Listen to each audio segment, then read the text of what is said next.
The other day, I was scrolling through Facebook when an advertisement for custom fabric mats popped up in my newsfeed. I clicked the page, looked through some of their posted work, and they have a ton posted, and messaged them to see if they were interested in having their product reviewed by me. Now, when I first messaged them, I actually asked for a discount. I'm not super important, obviously, but I thought maybe if they wanted the product to be reviewed, they'd give me some sort of discount.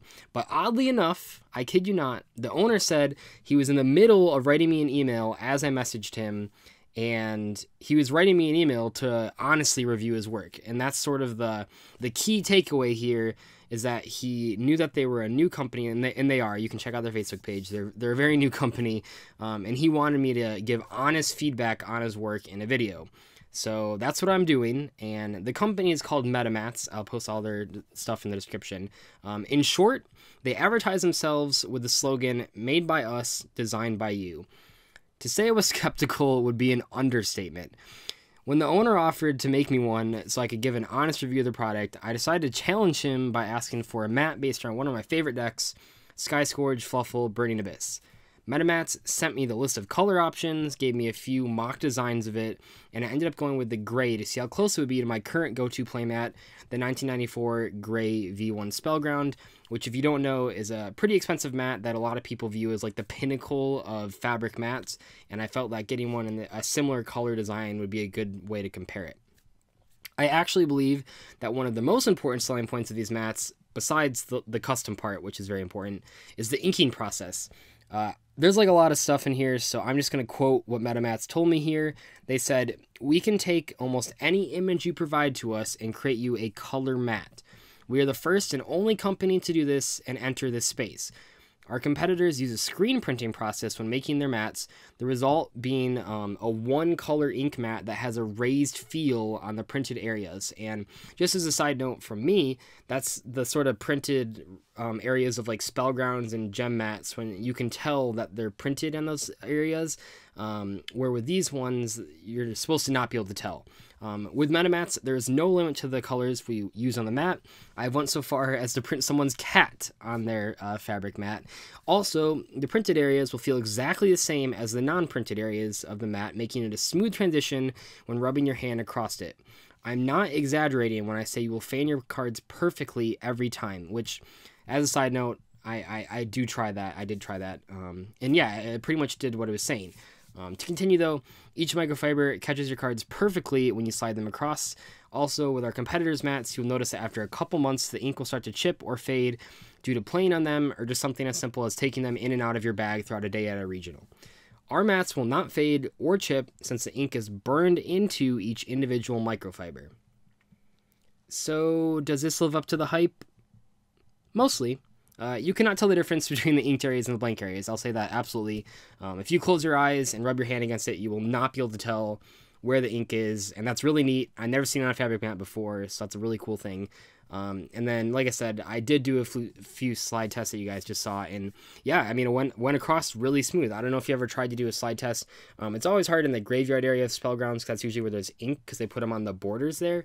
But by having the ink not raised at all, you can put the ink in the middle of the mat, or wherever you need it to be, without any worry of you constantly chipping it off when you try to fan your graveyard. As for the fading aspect, I don't actually know the answer to that question because I've only had it for like a day or two, and only time will tell for that one. I'm pretty sure that it won't fade because it is burned into the fabric. I'm sure after like 10 years it'll start to fade, just like any sort of mat will. But I'll let you know if it comes out in like a week and like I can't see any of the colors for sure. But for now, I think that most of those claims do check out. When it came to the issues with the product, the owner was actually pretty upfront with me. He told me the only downside to our printing process is that we cannot print on black mats. Since we are burning the ink in the fibers, there really isn't a way to burn into black, and that makes sense. And then also, the other downside was that they do not print pure white ink. So if you wanted an image that had pure white ink, you wouldn't be able to do it. I don't know if the workaround to that is, because there are white mats, and that's one of the color options. So maybe a workaround is that because the fabric isn't, or because the fabric is on the same level as the ink, I don't think that it's completely out of the question to maybe where the areas that are like pure white, just leaving that part of the fabric with that's already white fabric so that the white still shows through. I don't know if that's a solution.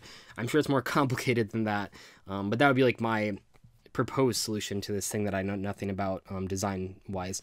But yeah, so they can't print pure white ink and they can't print on black fabric. So that's like the two major downsides there. I know that for some people the black fabric one will be a huge downside of it, because a lot of people like black Spellgrounds. I personally don't, but if you do, until they figure it out, I don't think you can figure that out, because you're burning into the fabric. So like, how would you burn it into black? Doesn't make any sense. So that could be a downside if you really wanted a black matte. But I think that the positives sort of outweigh that. Actually, I think the positives outweigh that immensely. So yeah, I mean, like, most of what they were saying claims to be true. The fabric was very high quality. I would say that the most comparable fabrics would be, I would say it's around V1 or V4 material. It definitely does not have the fraying issue that the V4 Spellgrounds have. I know that's like the biggest talking point of Spellgrounds right now, is that the V4 is constantly fraying. This one doesn't have that at all. Yeah, I'd say it's about the same feel as a V1 or a V4, which I really like. I think a lot of people do. And then the monsters on the mat did have decent resolution. I think considering how large they were, that it was a pretty respectable resolution. I would say that I'd imagine if you had more obscure requests for what you want on the mat, the resolution would be an issue.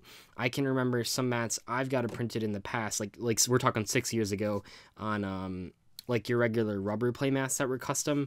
There was some definite resolution issues, so I'm sure that would be a problem if you got like a really obscure image. But I think for the most part, that's a non-issue. That's not important. Of course, I should also say that no product is going to be perfect, especially during such early stages of development. As you might have noticed in this video, I feel like there's a color balancing issue, at least with the monsters I picked. Dante is like really, really green. Really green. I understand that they have to compensate with some extra colors because they can't print white, but I was definitely overpowered by the green. And it's really only a problem with like Dante, but looking at the other releases they've done, because they posted, I think they just post all the mats that they make on their Facebook page. I've noticed this problem like 2 or 3 other times, but the vast majority don't have this problem. So I don't know if there's like, if it's just like a matte by matte basis. I don't know, but I figure as they print more and more mats, they would just figure out a way to not make it so green. But that was like truly the one biggest issue I had with this mat, was that it seemed way too green. But like I said, like looking at the other mats, like it's only come up, like there was like 2 or 3 other mats that had this problem. I don't think they were as bad as mine, but for the most part, all the mats besides those 2 or 3 and then mine didn't seem to have the overpowering green problem. So I don't think that's like a huge thing to worry about, just something that I have to mention because he wanted an honest review. The last thing you probably want to know about is the cost. 2-player mats like mine cost $75 and 1-player mats cost $45. That might seem steep at first, but the only way you'll get something near this quality at a lower price would be by purchasing a Spellground or Gem playmat within their sort of 10-minute release that happens every once in a while. And even in that case, you're not getting a custom image, and there's a chance you won't be fast enough, which will lead you towards a secondary market with at least a 200% price increase. The secondary market for these mats, for the Spellgrounds and Gem, is actually just ridiculous. It's so overpriced. It's just insane how expensive they get after just their limited release. And I wanted to quote MetaMats one last time to finish out this video, because this is one of their huge motivators to start the company. They said, "There's another reason why we created MetaMats. It honestly upsets me that companies like Spellground, Gem, and Imperial, and all the others create a secondary market for themselves. What I mean by this is how they do business. Most of these mat companies create a set number of mats and have you pre-order your mat or order them at a set time, and most of the times people are just buying them so they can sell them for an increased price. Then when they sell out, that's it. They do this to create a demand for more of their mats and drive the prices up on eBay. And while this business practice does, and this is my own soapbox, and I think this business practice works from like a luxury item standpoint, it is sort of ridiculous that if you want a Spellground and you aren't available at the set time that they're releasing the mat, because they usually sell it within minutes, if you want that, you have to pay like twice as much for the mat later on, and that's pretty crazy. But lastly, if you're interested in checking them out, I'll link their Facebook page and website in the description. Once again, I'm sure some people are already mad that I've done sort of like a video like this, but this wasn't sponsored. I wasn't paid to say anything. He just gave me a mat, and he honestly asked me to review it and say everything that I found good and bad about it. What I think's good about it is the feel of the mat, the ink not being raised, the durability of the mat, and the fact that you can get a custom image.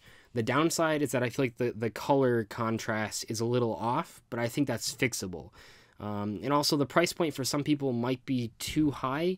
I think it's a good deal, because for $100, you're usually getting a Spellground or a gem that you don't get to pick the image on, and that will fray over time and will chip off over time. So I think $75 isn't that bad a deal, but I can understand for some people it might be out of their price range. But still, if that $75 is out of your price range, I'd heavily consider just doing the single player mat at $45. You can put whatever you want on it, so you have a lot of room to play with. And yeah, I think that's all I have to say about this. I do not think this product sucks. If I had to give it a numerical value, I would say it's an 8 out of 10, which I think is pretty darn good. Hopefully you guys didn't hate this video. I'll see you later. Bye.